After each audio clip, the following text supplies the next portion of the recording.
roses straight to my heart.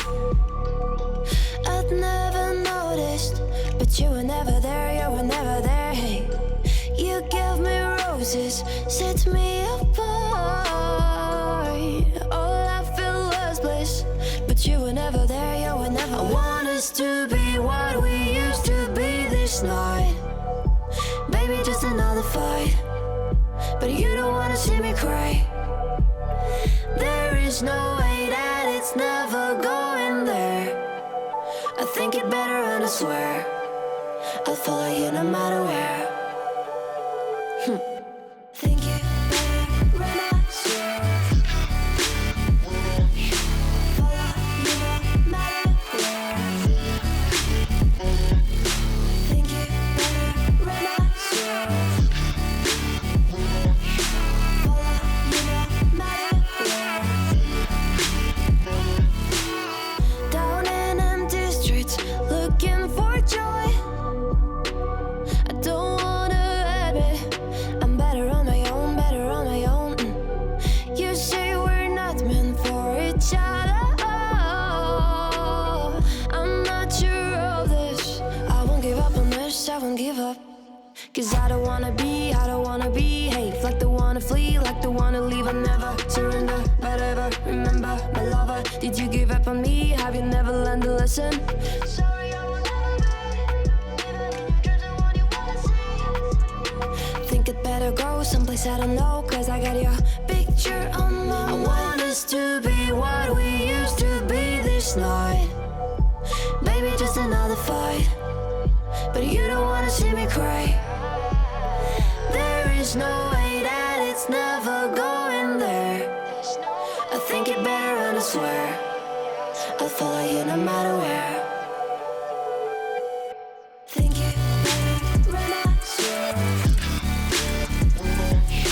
follow you no matter where. Think it better and I swear follow you no matter where.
Hey, what's up YouTube? So today you might see my character has some different items on him. He has some rings, white rings.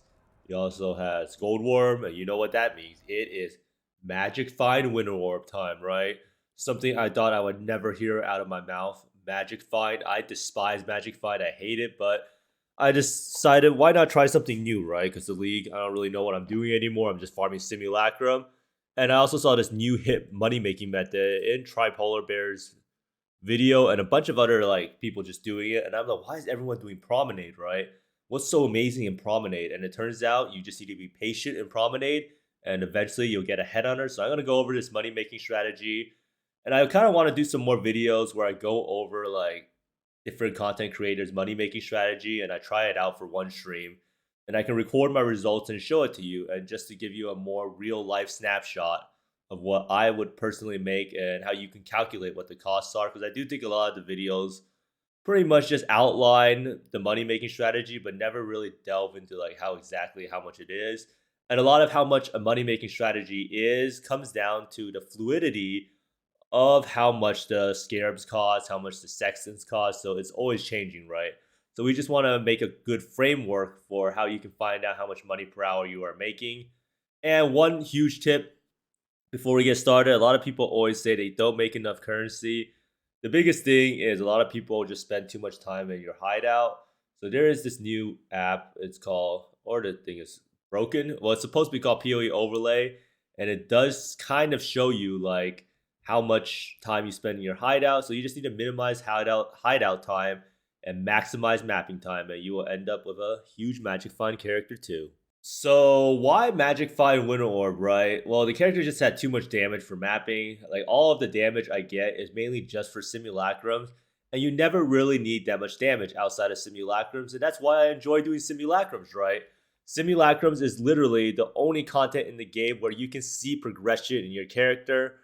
And I do think that's part of the reason why the league doesn't do so well is because of the lack of aspirational content.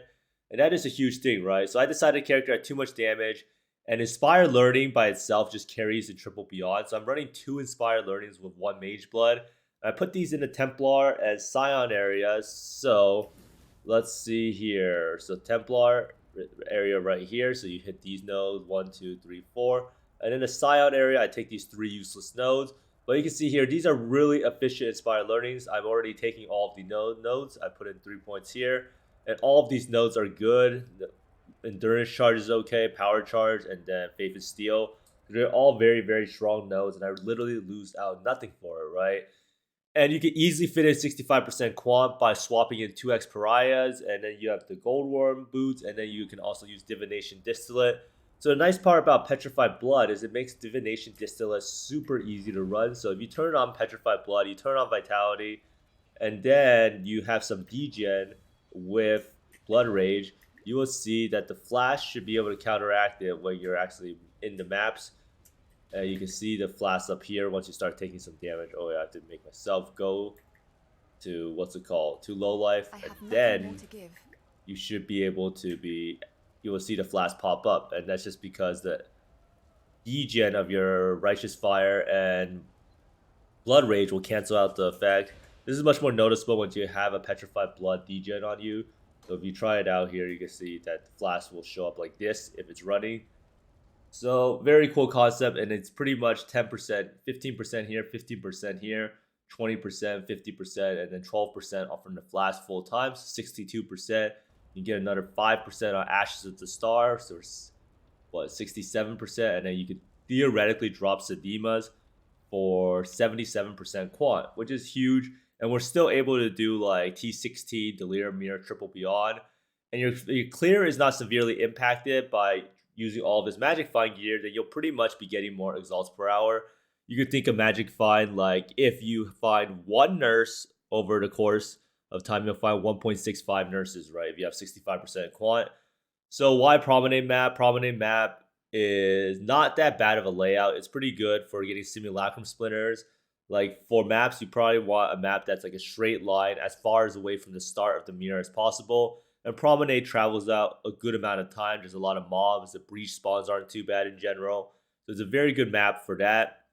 But most importantly, it's all about the divination cards. This farming method is very identical to the Strand method that a lot of people are doing. So you get a patient card, which is a 1 out of 8 nurse. So each one of these cards is worth around, let's see here, I think each one of the cards is around 25 chaos currently.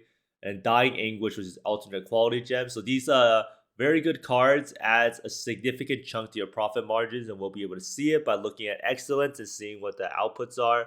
Now, the one main problem is, what's it called, is the ledges, right?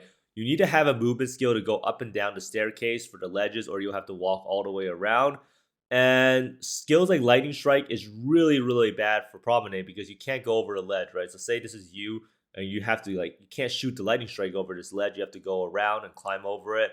So that's why Promenade is kind of annoying, especially if you're playing Lightning Strike or some build like that. So in order to understand the farming method, we have to look at the Atlas passive tree. Number one question I always get asked, right? Every single time I'm streaming, people ask, what is your Atlas tree? What is your Atlas tree? What is your Atlas tree? What is your Atlas tree? So I'm going to go over it right here. Increase the effective modifiers like quantity/rarity over the top. So these are the nodes. I wish I had some more points so I can fill it out all the way, but you can see here, increase the effective modifiers does make the map a lot harder. but it also gives you a lot of quant on the map and pack size, right? And you want to focus on taking increased monster density, such quantity in Breach, Abyss, Shrine, Harbinger, and Incursion. So these are the mods that we'll be running. So you can see here, we take Flash Breach, we have more Abyss mobs here. I know some people don't like Abyss, but I personally find that I drop a lot of patient cards from Abyss, and it gives you a lot of mob spawns. So we take Harbinger and Shrines. Now, if your character is a little weaker, this is something to consider, is that I don't actually take the Shrine effect node because half the time I don't even pick up the Shrines because I'm lazy, so I'm pretty much just using the Shrine for extra mobs. So not really 100% sure how worth putting in 1, 2, 3, 4, 5, 6, 7 points is for one additional Shrine with some mobs, but I felt it was worth it. And if your character struggles on clear, you would take these 2 nodes and make sure you can get the Shrines along the way. So Harbinger, and then you'll see most of these mods here are for getting increased quant for Incursion. A large portion of your patient cards and div cards in general, and maybe even exalts, do come from the Alva Temple. So that's why we want to get as much quant on the Incursion as possible. And for the Delirium, we want to take these nodes here. These are really important. These allow you to stay in the fog longer. So Delirium, fog, and areas dissipate 25% slower, and Delirium and areas increase 50% faster with distance from the mirror. And also, we're focusing on splinter size, so we get 4% here, 4% here, and then 4%, 4%, 4%, 4%. Now, some people do like to take the Delirium rewards, but I don't really think it's that worth it most of the time because it's such a low percent chance to spawn, and it's a lot of investment in points. And you can also take the Beyond node, so this gives you Beyond Portal Merge Radius. This gives you 3% Beyond, and this is 0.25 Nemesis currency, right? So very important stuff. And then we also take the Eater of World Altars for extra pack of mobs right here, and then also right here. So this does allow you to get the 300 splinters very, very easily, especially in Promenade map. If you thought you were having trouble in Strand before getting consistently 300, Promenade is miles easier, especially with this Atlas tree that's focused on these league mechanics. So before we get into it, we need to figure out the costs of this method, right? So the costs are, you have the Sextants, and for the Sextants, we're running Delirium Mirror, we're running Blight, and we're running Beyond, and we're running Corrupted Item, right? So you could theoretically swap out one of these things depending on if you have Alva missions or not. So if you don't have Alva missions, I would drop the Blight and run Alva missions, and then you could either choose to run Polished Harbinger or Blight Scarab, or you can swap out Abyss. I would think Breach is so good that it's probably not swap appable. So if you don't have any more Alva missions, you can probably decide to drop either the Harbinger nodes on the tree or the Abyss nodes on the tree and run Blight. I do think that Blight is one of the best ones in terms of the sheer quantity of mobs that spawn. And that's why we also take the Blight nodes down here, because this thing gives you 100% more monsters. So Sextants, right? Sextants, Delirium Mirror, Blight, Beyond, Corrupted Item. And these are for like 4 uses. So this is per map. So like 1 Deli Mirror Charged Compass currently goes for around 100 chaos. So this is 25 chaos per map. And Blight is like 1 chaos per map. You can get like 16 uses for like, I don't even know, like 15, 20 chaos. Beyond, I think, is like 70 chaos now for like 4 runs. And Corrupted Items like 40 chaos. So I kind of rounded it. These costs will change drastically depending on how popular the method is. Like right now, the method's pretty popular because everyone and their mom is doing it. So the Scarabs, you want to use Gilded Divination, Gilded Breach, Gilded Abyss, and Polished Harbinger.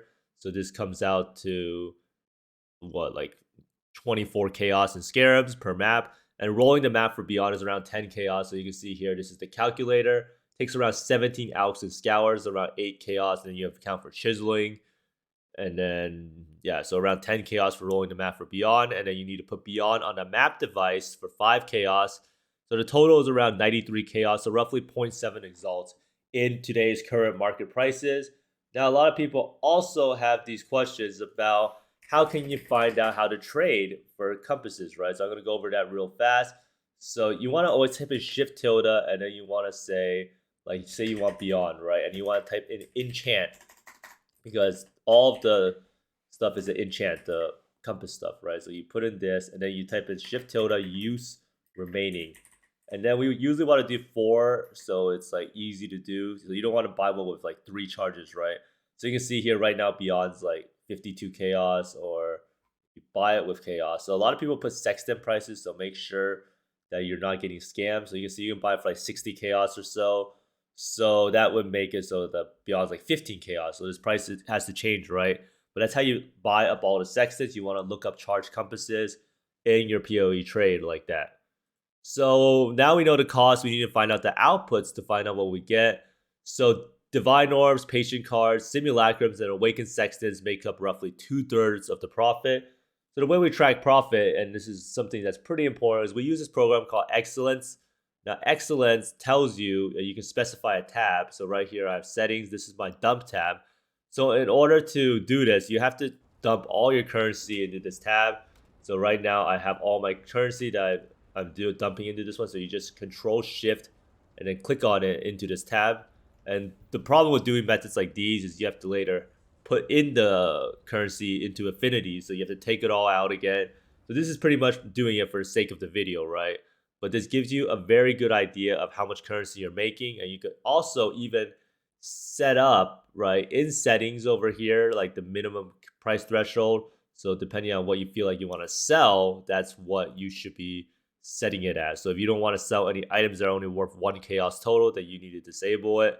Now my loot filter is extremely strict. I'm using uber strict or whatever, the strictest filter on never sync, on filter blade or never sync, right?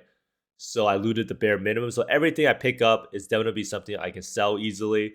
And since the bulk of the profits is on these things that are easily sellable, like awakened sextants, simulacrums, patient cards, and divine orbs, you could easily sell everything in a short amount of time, right? So we ended up with 30.61 exalts after roughly 15 maps of investment of 10.5 exalts total. So if you calculate it out, if you subtract the cost of rolling the maps and then the amount you get out of the maps, so you can see we get roughly 1.33 exalt profit per map. You can run a map every 10 minutes or 12 minutes or even less, depending on how fast your build is. So you could get around 6 to 8 exalts per hour. I think I timed myself. I had some even 9 minutes run. So the faster you go, the more likely you are able to get this method to 10 exalts. And the more magic find you have, the more rarity you have, the more 6 links you will find, then you'll also get more exalts per hour. Now, you might be wondering, where do all the 6 links come from? The 6 links mostly come from this sextant here, or all of it comes from this sextant, which is unique monsters drop corrupted items, and you spawn a lot of beyond bosses with beyond, and the beyond bosses are unique, and they drop more corrupted items, and when they drop corrupted items, they have a high chance of dropping a 6 link, right?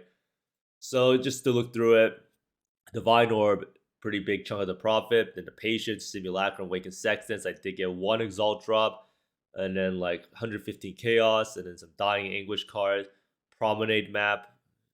But something to note is that because you do the unique monsters drop corrupted items, is that a lot of your items are actually corrupted. So I didn't pick up any of the corrupted maps because I feel like they're worthless. Orb of Unmaking, Orb of Fusing, some Ichors, some Scouring, some Exalted Shards, some Orb of Regrets. So you can see here, pretty easy stuff to sell, and most of it is just raw currency, right? And some scouting reports, of course. But another thing to note is that you want to check out how the prices change. Because more and more people do this method, you can see that patients have gone down significantly and so have simulacrums. But you can see simulacrums don't matter too much, right? Because they're not the biggest chunk of the profit. So what are some intricacies we can learn about this method?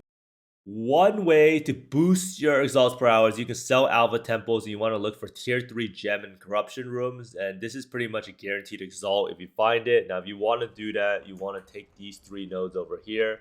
So this is killing resident architects in areas as their upgrade tier to the surviving architect's room. That means you can upgrade both things when you kill it. And then this is killing non-resident architect, has a 40% chance to add additional upgrade tier, so you can go from tier 1 to tier 3 if you kill the other architect, right? So that's very easy. You just need to find a gem or corruption room and kill the other architect, and you can get a tier 3 room and sell it for 1 exalt, and that's a pretty big chunk of profit. Another way you can increase your exalts per hour that I didn't factor in is you can level up gems, right? You actually level up gems quite fast, especially if you run the Abyss nodes, because there's these mods that gives you Abyss monsters in areas grant 50% increased XP. So very good for leveling gems. It's really not that much worse than Simulacrum, in my little batch of maps I did, I leveled up this Awakened Gem already more than halfway. So that's something that adds a little bit of profit, and it's actually not negligible. And you shouldn't worry too much if you don't get 300 Simulacrum Splinters. It is not too bad because Simulacrums aren't a big portion of the profit anymore. And some people might be running into the same problem I did, is that you run too far ahead of the fog. You can actually be too fast while doing this farming method, and you could just be outrunning the fog. And make sure to keep your eye on the timer pops up and that you are out of the fog for too long, right? Another huge thing for getting more profit per hour is you need to account for map rolling time. So try to roll your map and buy materials in bulk, right? So you should try to buy these sextants that I showed you in bulk. You can try to find that because in here you can see someone who has one similar result. That means they have 2 of them. This guy has 17 of them, right? So you can just ask them when you go buy it, oh, can I have more than one? How many do you have? And then you can buy it in bulk that way. So you want to set up for a big mapping session and prepare your lunchbox. So it's pretty much like preparing your meal to eat. So you can see here, there's some people in TFT who even sell it at an upcharge of 48 rolled Promenade maps with Beyond. And then they also provide you the scarabs and the charge compasses, right? So this is like maximum laziness, pretty much. But you can see here they're making a decent amount of profit because when we calculated out our method, it was around 0.7x and he's charging over 1x per map, right? And he's not using gilded scarabs. So that's something to keep in mind. Roll all your maps in bulk. Now, overall, method is super fun, right? Magic Fight is super fun. And that's also mainly because we're using a card, or one of the outputs is a card that is not so insanely rare that you never see a drop. I would estimate probably you get around 2 over 2 a map. So I did 15 maps total. You can see I got 32 patients. So around 2. And I did half of the maps with Magic Find and half without. So that's something to notice, is that the real number is probably around 2.5 if you have Magic Find, and maybe even 3 if you're lucky and you roll the maps to have 80 quant and beyond every single time. And Aura Stacker can surprisingly sacrifice a lot of damage and run quant. I was actually really surprised I can just drop Call of the Brotherhood and still do a decent amount of damage so that I can run 75% quant. And due to the popularity of the method, you can already see that the patient card is going down a lot. So make sure that the outputs are still going to be pretty high so that you're making a lot of profit still. And the profit can easily become a lot worse also if the compass, right, becomes more expensive. So if you look at these costs, you see that Gilded Divinations are 20 chaos. The Lyra Mirror is like 40 chaos, and Beyond is like 20 chaos, and Corrupted Items are 30 chaos. Then yeah, the method's probably not going to be so profitable and it's going to be dead, right? But the most important thing is just do it. Make sure you roll all your stuff in bulk. So you see here, when I want to run this stuff, I have a Go tab, right? So this is like your Go box where you have your maps, you have your compasses, and then you're ready to go, right? You can have your scarabs here. So if you want it to be super efficient, you would just align everything like how this person did it, and then just like take out a row, do it, and then just keep blasting. And the more time you spend mapping and the less time you spend complaining and on Reddit and YouTube comments, then the more currency you will make, right? Actually, make sure to spend some time on YouTube comments, because be sure to like and subscribe to this video. I hope we find more Exalts, Mage Bloods, and Mirrors than me. And I hope you try out this method, but make sure that the costs and outputs are good enough for this method to be like over 6 to 7 Exalts per hour, or you're better off just doing Alch and Go. But thanks for watching, everyone. Let me know what money-making method you would like me to try next. And see you next time. Bye.